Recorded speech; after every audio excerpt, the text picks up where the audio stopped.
अभी HTTP खत्म हो जाएगा इस मेथड को कराने के साथ। मेथड में मैं आपको फ्लो चार्ट दिखा रहा हूं।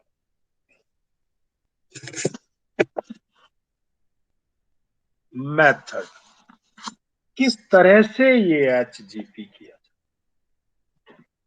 ठीक है, वो पूरा मेथड है। सबसे पहले हमें डीएनए चाहिए। डीएनए से ही तो सब कुछ आगे की कहानी होगी, तो डीएनए तो चाहिए ही चाहिए। तो बच्चों स्टार्ट करता हूं एक फ्लो चार्ट। देखिए डीएनए पूरा का पूरा डीएनए कहां से आया, एक्सट्रैक्टेड फ्रॉम ए सेल। इस डीएनए को निकाला, इसके छोटे छोटे टुकड़े किए, isolated and fragmented into pieces.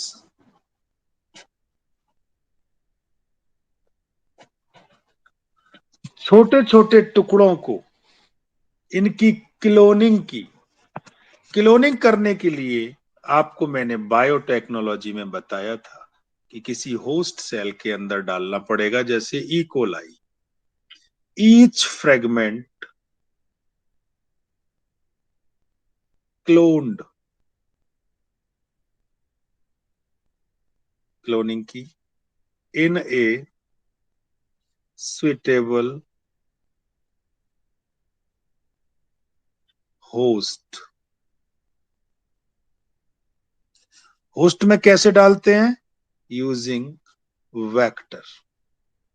Biotechnology वाला याद आ रहा है ना, वेक्टर के थ्रू होस्ट में डाला था।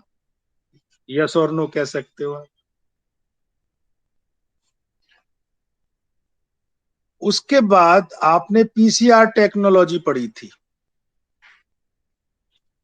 यानी एम्पलीफाई किया था, ज्यादा मात्रा इसकी पैदा की। तो this will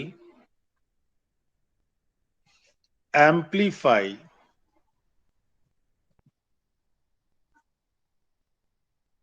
DNA amount.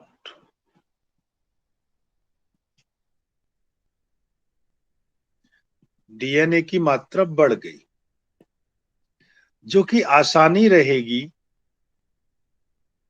Convenient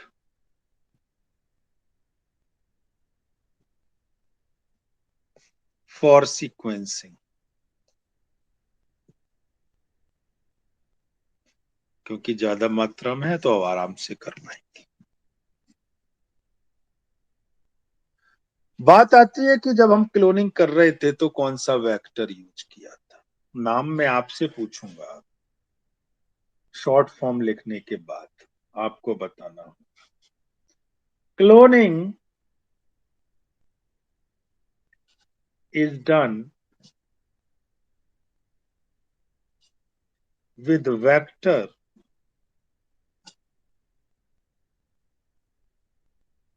like YAC। YAC की फुल फॉर्म बताएं। Yeast artificial chromosome. एक और चीज पढ़ी थी, जरा बताइए तो। And bacterial artificial bacterial BAC, artificial chromosomes. बिल्कुल सही, BAC बैक्टीरियल आर्टिफिशियल क्रोमोसोम।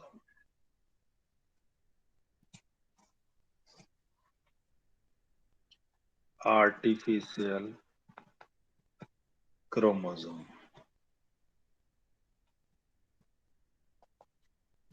ये वेक्टर है।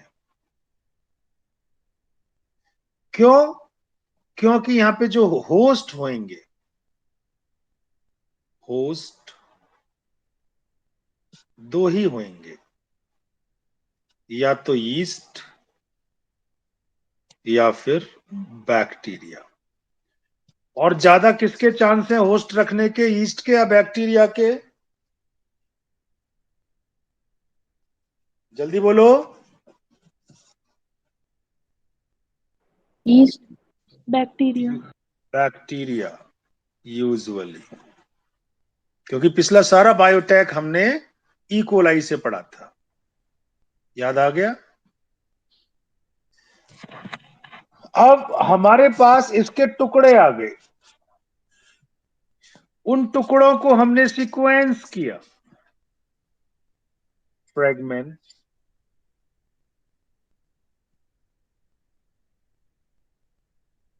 सीक्वेंस्ड। कैसे किया? Using automated sequencing machine.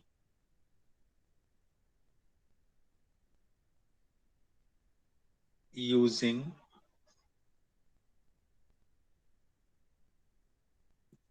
automated sequencing machine. Machine में डाल दिया, अपने आप सीक्वेंस हो गई। ये जो यूज किया करने का तरीका है, ये वाला जो मेथड है, किसने डेवलप किया ये पूछ लिया जाता है। Method was developed by Sengar.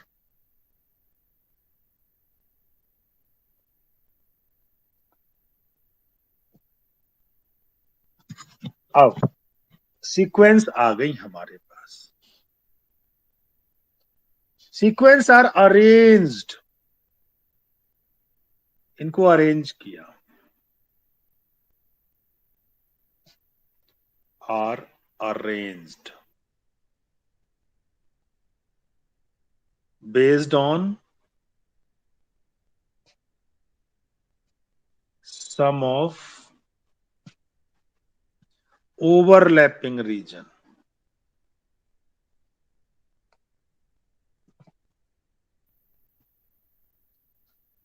जब आपने अरेंज कर लिया, आप तो नहीं कर पाएंगे इसे, कैसे किया? कंप्यूटर से, डन बाय कंप्यूटर बेस्ड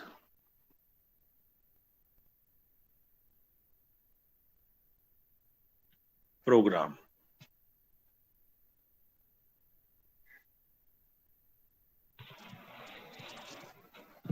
अब हर क्रोमोसोम की अलग अलग सीक्वेंस है,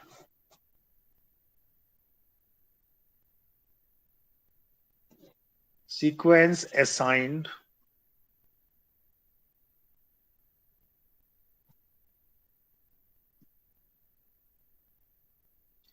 टू रेस्पेक्टिव क्रोमोसोम।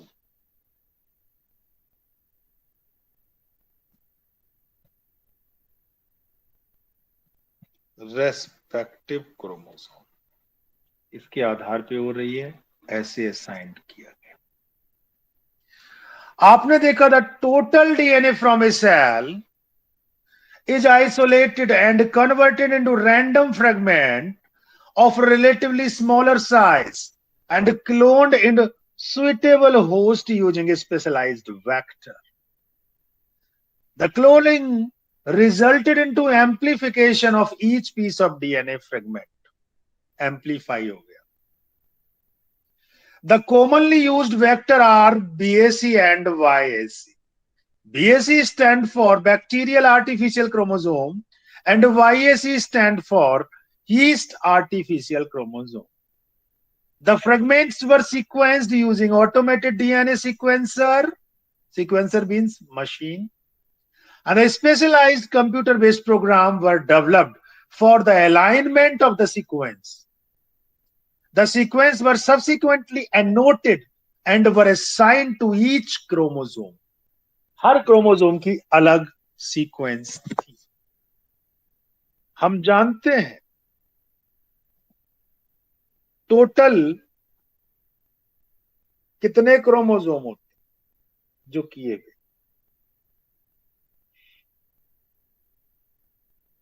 हाँ जी, कितना पेयर ऑटोसोम होता है, कोई बताना चाहेगा?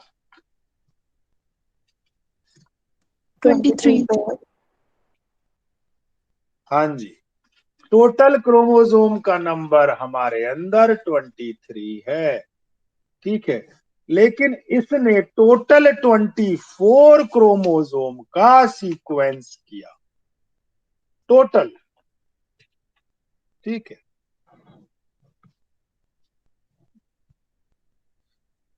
The sequence of chromosome 1 first was completed only in May 2006.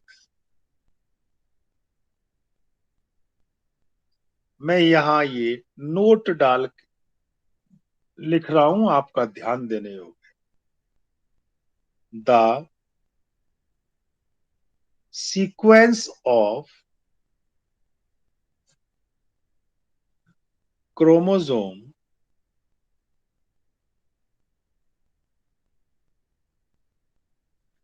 1 was completed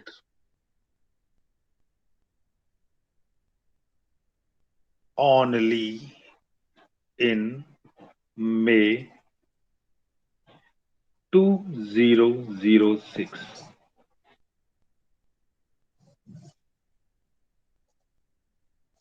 Chromosome 1. This was the last of the 24 human chromosome. इन्होंने क्या किया था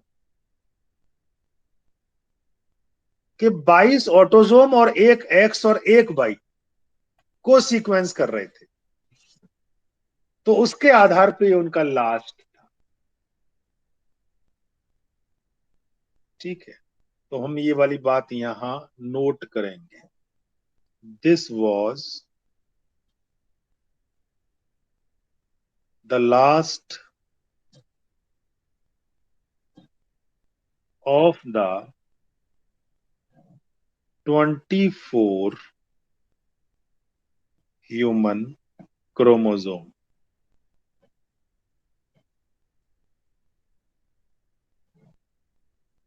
कैसे? 22 autosome plus X plus Y, ऐसे मिला के एक एक्स एक वाई। बात समझ में आ गई कुछ? ऐसे सीक्वेंस किया। Another challenging task was assigning the genetic and physical map on the genome. This was generated using information on the polymorphism of restriction endonuclease. Endonuclease recognition जो साइट है वहां पे एंडोन्यूक्लिएज जहां जहां पहचानेगा उसके ऊपर ये डिपेंड है। कुछ रिपीटेटिव डीएनए सीक्वेंस पता चली। Some repetitive DNA sequences known as microsatellite. जब आपने क्रोमोसोम पढ़ा था उसमें आपने सेट बॉडी पढ़ी होगी। जो सेट बॉडी है वो, जैसे आपने ये देखा होगा क्रोमोसोम का स्ट्रक्चर कुछ इस तरह, एक कंस्ट्रिक्शन, फिर दूसरा कंस्ट्रिक्शन और फिर सेकंड। ये सेट बॉडी होता है क्रोमोसोम में। ये एक सेकेंडरी कंस्ट्रिक्शन है, ये प्राइमरी कंस्ट्रिक्शन है। इसमें जो क्रोमोसोम होते हैं, जो डीएनए, इस वाले के हिस्से का जो डीएनए, ये वाला, ये डीएनए फिंगरप्रिंटिंग में काम आता है। जो आप सुनते हैं ना कि सब में अंतर क्या है, 99.9% डीएनए सेम होता है, लेकिन सेट बॉडी में थोड़ा सा अंतर मिल जाता है। एलेक जाफरी ने ये वाली बात बताई थी 0.1% different is because of certain sequences, जिन्हें हम रेपिटेटिव डीएनए कहते हैं। Large part of genome is made of them. एक मूवी में पूछा गया था कि तेरा खून एक सा मेरा खून एक सा, अंतर कहां है? अंतर यही है, डीएनए के उस वाले हिस्से। तो वो बंदे जो मूवी में थे वो ये जान लें कि किसी भी इंसान के अंदर डिफरेंस करने के लिए जो पूछा जाता है कि ठप्पा कहां है, वो ठप्पा वही है जो डीएनए सीक्वेंस में सैटेलाइट बॉडी में होता है, ये वाली बॉडी में होता है। यहाँ पे जो होता है, ये हर किसी का जो सेट बॉडी है, यहाँ का क्रोमोसोम अलग अलग होता है। सिर्फ ब्लड रिलेशन का आपस में कुछ मैच कर सकता है, इसीलिए डीएनए फिंगरप्रिंट में यहां से यूज करते हैं। क्या आप मेरी बात समझ पा रहे हैं मेरे बच्चों? Yes sir. यस। ओके, अगर आप मेरी बात समझ पा रहे हैं तो मैं आपको सैलिएंट फीचर करा चुका है इसके, अभी नहीं कराए? अभी नहीं कराए।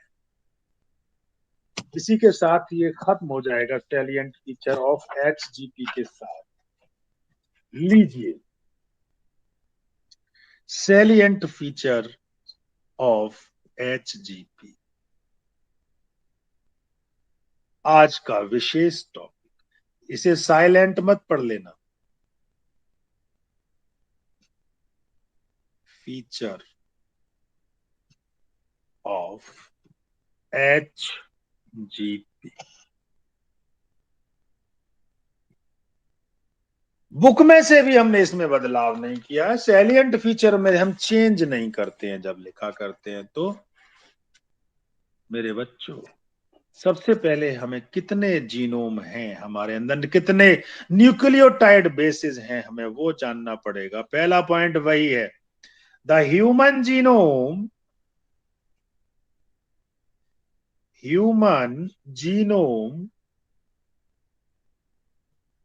contains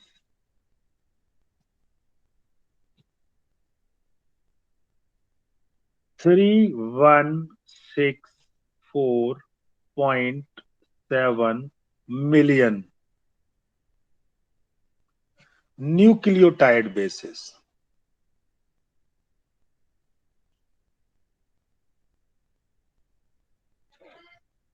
पहला पॉइंट। दूसरी बात, average gene consist of 3000 basis.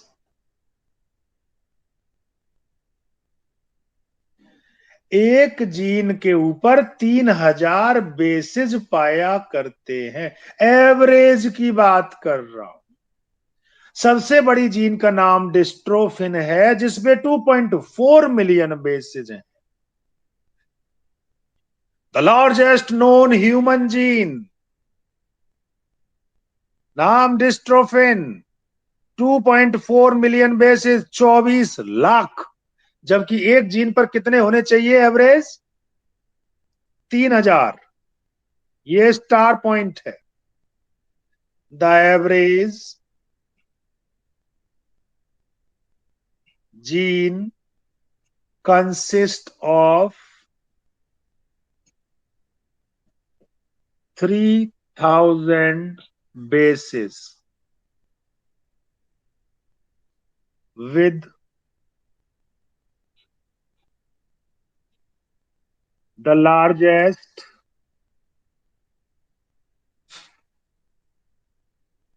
known, जिसके बारे में हमें जानकारी है, human gene being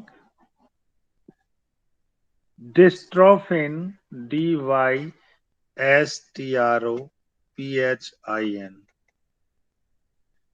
at 2.4 million bases। बच्चों, मैं आपको एक कंसेप्ट क्लियर करता हूं। छोटा सा कंसेप्ट है। Gene, DNA, chromosome, nucleus, cell का कंसेप्ट है। आखिर ये चीजें होती क्या है? वैसे मैं बहुत बार कर चुका हूं, लेकिन कंफ्यूजन ना रहे इसलिए दोबारा कर रहा हूं। ठीक है, तो बच्चों, सपोज करो ये एक सेल है। सेल में न्यूक्लियस, न्यूक्लियस को बाहर निकालो, ये रहा न्यूक्लियस। न्यूक्लियस के अंदर होता है क्रोमोसोम। क्रोमोसोम को बाहर निकालो, ये रहा। क्रोमोसोम के अंदर होता है डीएनए। डीएनए बाहर निकाल लिया। डीएनए के एक सेगमेंट को जीन कहते हैं। ये जीन है। जीन के ऊपर ये बेस पेयर होते हैं, ए सी जी यू सी। एक जीन में नॉर्मली ये बेस पेयर 3000 होने चाहिए, लेकिन लार्जेस्ट जीन में कितने पाए गए हैं? 2.4 मिलियन। क्या आपको मेरा कंसेप्ट समझ में आ गया my kids? Yes sir. Yes, sir. समझे? मतलब आपको बोल्डली ये पता होना चाहिए, बिना डरे ये बोलना चाहिए कि हम जानते हैं जीन क्या है। अगर मैं अब आपसे पूछूं जीन बड़ा या क्रोमोसोम, तो क्या जवाब दोगे?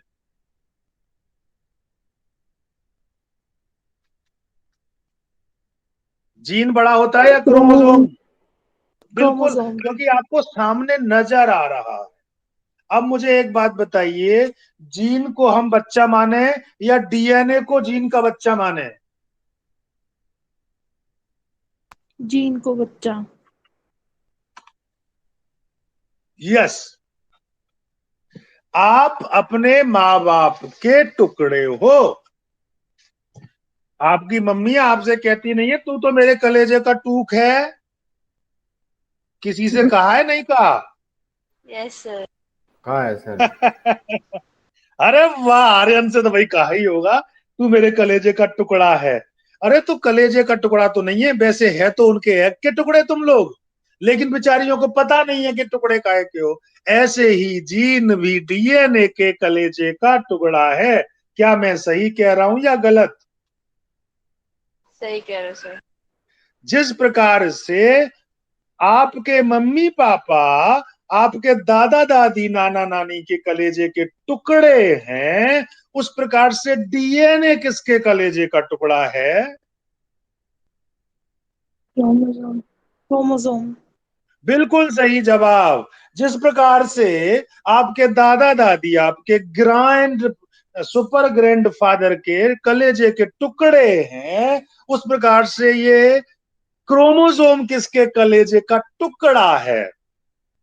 Nucleus. न्यूक्लियस। अगर सुपर एंसिस्टर की बात की जाए तो कौन है? सेल। आप इस कंसेप्ट को मेरे ख्याल से लाइफ टाइम भूलोगे नहीं। भूल जाओ तो सॉरी। भूलोगे क्या? No sir. No, sir. Sweet students, लीजिए आगे की कहानी। तो मेरे बच्चों, ये कंसेप्ट मैंने आपको अभी क्लियर किया। अब मैं इसको मिटो रहा हूं आपके दिमाग में रहने के लिए। या नहीं मिटोना चाहिए था? बना रहने देता तो आप भी बना देते कहीं पे। बना रहने दूं? हाँ या ना? Yes sir. बना लिया सर। लीजिए, मैं भी बना रहने दूंगा बेटे, तुम्हारा मास्टर भी कम थोड़ी है। आ गया सामने? Yes sir. तो मेरे बच्चों, ये सेल है, ये न्यूक्लियस है, ये क्रोमोसोम है, ये डीएनए है, ये फ्रेगमेंट है डीएनए का। इसका मतलब ये जीन है। और ये बेसिज हैं आगे। हमारे कितने लगभग जीन हैं? The total number of gene is estimated at 30,000। तीसरा पॉइंट, 2 पॉइंट हो चुके हैं। The total number of gene is estimated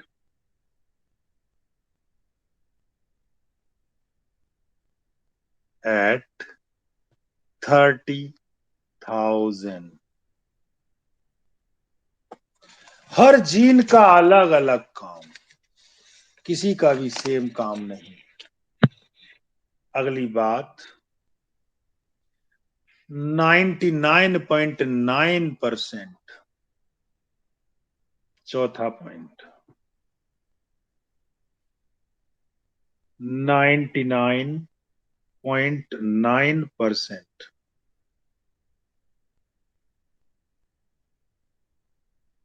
जो डीएनए है वो सेम होता है इन ऑल ह्यूमन। तो 99.9% न्यूक्लियोटाइड बेसेज आ रहा है एग्जैक्टली। मैं डीएनए लिख दे रहा हूं यहां पे, या मैं न्यूक्लियोटाइड लिख दे रहा हूं, बेसिस की बात कर दे रहा हूं, आर एग्जैक्टली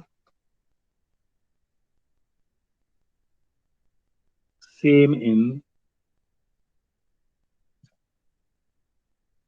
ऑल ह्यूमन। अंतर तो 0.1% का है।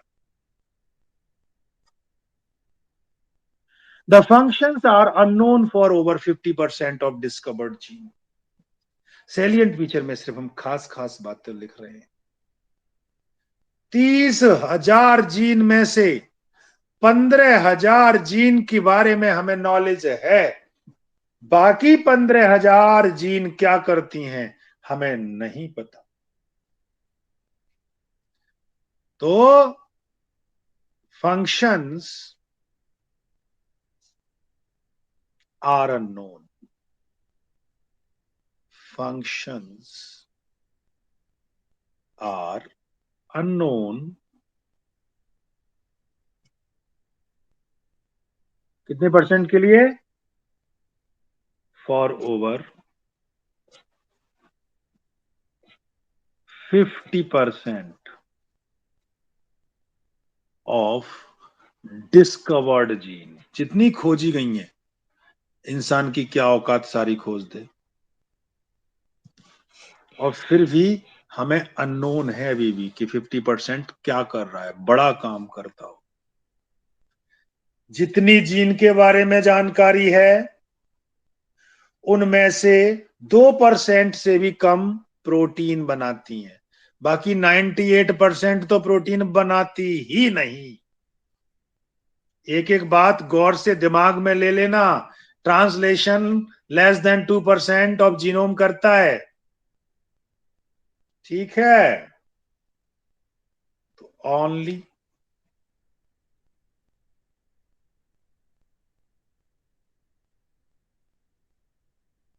Less than 2% genome codes for protein.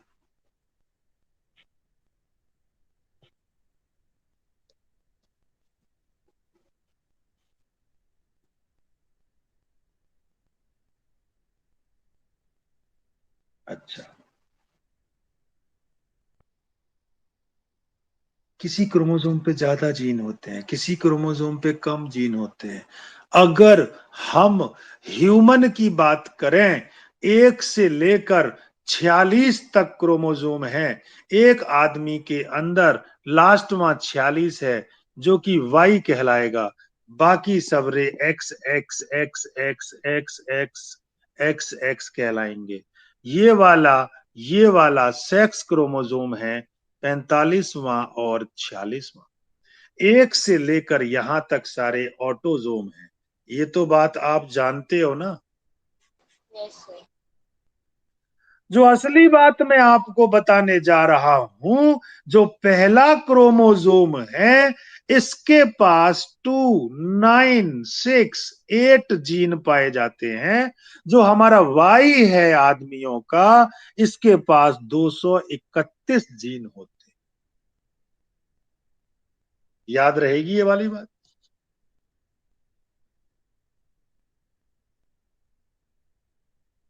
First chromosome पे कितने जीन पाए जाते हैं? टू नाइन सर आपने सिक्स जल्दी एट मिटा दिया, थोड़ी देर और वेट 2968। करते। क्रोमोसोम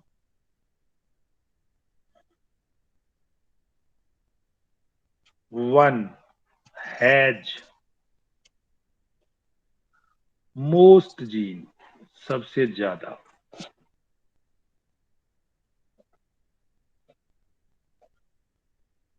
जो कि हैं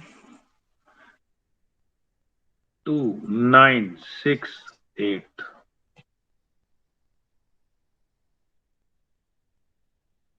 and chromosome Y has fewest gene. कितने?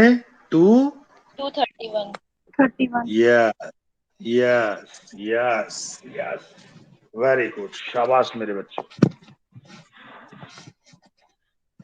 तो मेरे बच्चों, मैंने अभी आपको रेपिटेटिव सीक्वेंस के बारे में बताया। रेपिटेटिव सीक्वेंस उसे कहते हैं जहां पर नाइट्रोजन बेसेस बेस पेयर बार बार बार बार रिपीट हो रहे हों। जैसे A T T T T, A T T, C G, A तो ये बार बार रिपीट हो रहा है, ये रिपेटेटिव सीक्वेंस है। बात समझ में आ रही है? रिपेटेटिव सीक्वेंस समझ गए? Yes sir. तो बच्चों, डीएनए का सबसे ज्यादा पोर्शन रिपेटेटिव सीक्वेंस बनाता है, क्योंकि सिर्फ 4 बेसिस से ए सी जी यू, ये इन सबको मिला मिला के बार बार बार बार बार बार डीएनए आप बनाए जा रहे हो, बनाए जा रहे हो, बनाए जा रहे हो। तो इतना लंबा डीएनए तो रिपीट तो कहीं ना कहीं पे होगा ना। अगर आपसे कहा जाए ये 1 से लेके 10 तक आपके पास, 9 तक आपके पास नंबर है, इनको 1000 टाइम लिख दो, तो कहीं पे कोई ना कोई रिपीट होगा।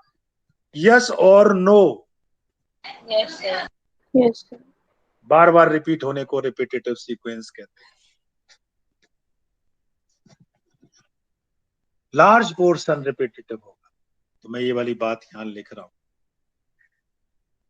repetitive sequences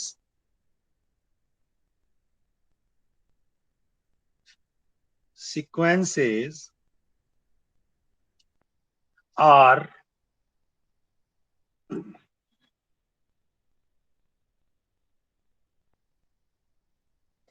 मैं दूसरी तरीके से लिखता हूं, थोड़ा इजी करता हूं आपको। चलो ये भी सही है। repetitive sequences make up very large portion of the human genome।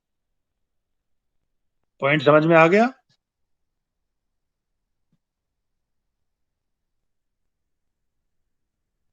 Yes sir. Great.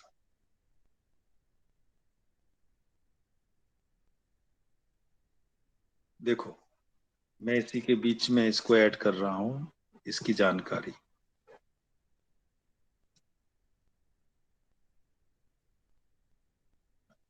There are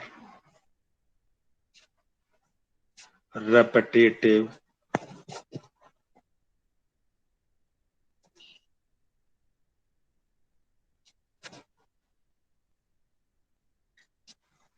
sequences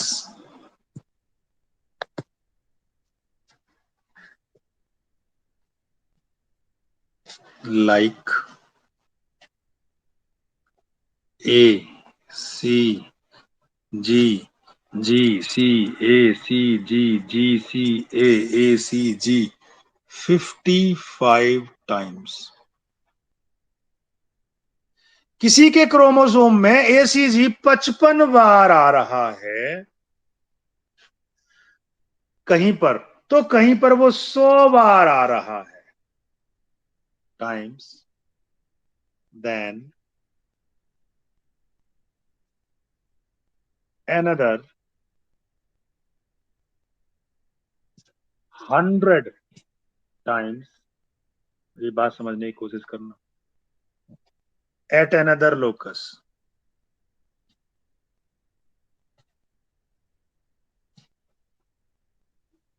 locus मतलब, Position. हाँ जी, most have no direct role. अब आपको डीएनए सीक्वेंसिंग करनी है, किसी एक आदमी का निकाला जिसका पहले वाले लोकस पे 50 बार था, दूसरे वाले पे 10 बार, तीसरे वाले पे 100 बार, चौथे वाले पे कुछ बार, पांचवें पे कुछ बार. अगर और किसी आदमी का क्रोमोसोम निकालोगे तो उसका दूसरे वाले पे वो एग्जैक्ट सेम नहीं हो सकता, वो 10 या 11 हो सकता है. दूसरे पे भी सेम होगा तो फिर तीसरे पे एग्जैक्ट नहीं होगा. जो रिपीटिशन हो रहा होगा वो दो आदमियों के में अलग अलग हो रहा होगा, लेकिन एक ही इंसान, उस इंसान का बेटा, उस इंसान का बापू या उसका, उसमें लगभग सेम हो रहा होगा. अगर कोई आदमी का डीएनए आपने लिया और किसी का मर्डर हुआ, वहां से आपने ब्लड उठाया, उस ब्लड में रिपीटेटिव सीक्वेंस देखे कि चौथे नंबर पे 1000 बार है, तो चौथे नंबर पे तो 1000 बार सिर्फ उसी इंसान के मिलेगा जिसका वो खून था. किसी और का अगर वो खून होगा तो वो 1000 बार पांचवें पे हो सकता है, दूसरे पे हो सकता है, या पहले पे हो सकता है, या हो सकता है 1000 बार उसमें हो ही ना. बात समझ में आ रही है नहीं यार? Yes, sir. डीएनए फिंगरप्रिंट कैसे करते हैं, पल्ले पड़ गया?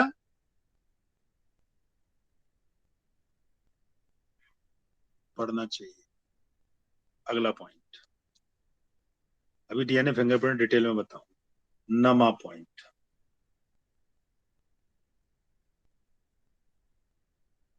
एट, देखो scientist have identified 1.4 million, 14 lakh location पाई हैं ऐसी where single base DNA differences, single nucleotide का पॉलीमॉर्फिज्म, यानी बार बार बार बार रिपीटिशन हो रहा है 14 लाख जगह पर. डीएनए फिंगरप्रिंट करने के लिए 14 लाख जगह बिल्कुल सेम एग्जैक्ट दो लोगों की नहीं हो सकती, या हो सकती हैं? 14 लाख तो नहीं हो सकती, ठीक है ना? एट 1.4 मिलियन का मतलब 14 लाख हो गया, 1 मिलियन में 10 लाख होते हैं. Locations in human genome,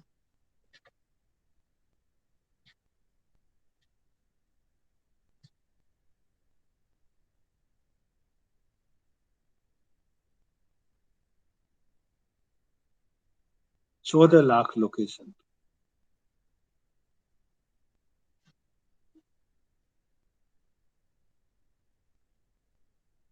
where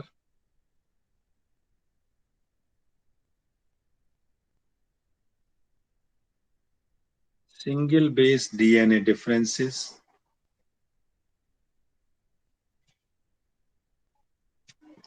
DNA differences occur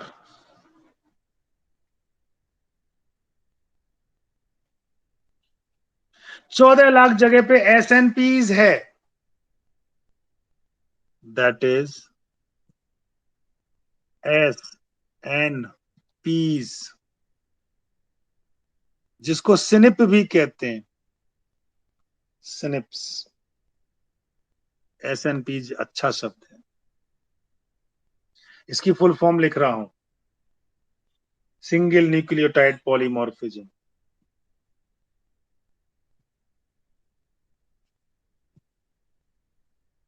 Nucleotide polymorphism.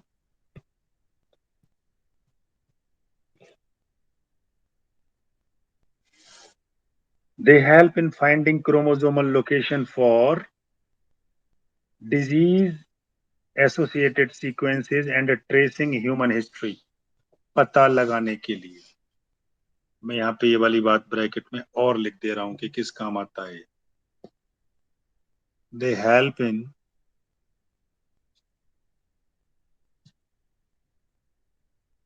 finding chromosomal location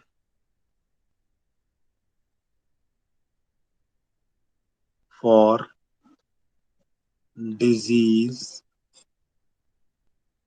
associated sequences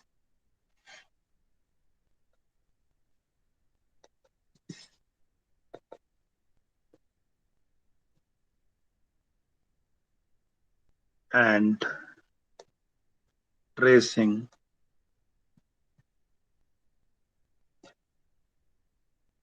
human history.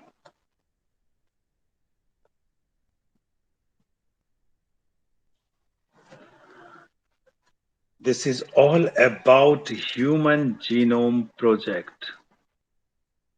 मुझे उम्मीद है बच्चों आपको समझ में ढंग से आ गया होगा. कल जो मैं अगला टॉपिक शुरू करूंगा वो मेरा टॉपिक होगा डीएनए फिंगरप्रिंटिंग.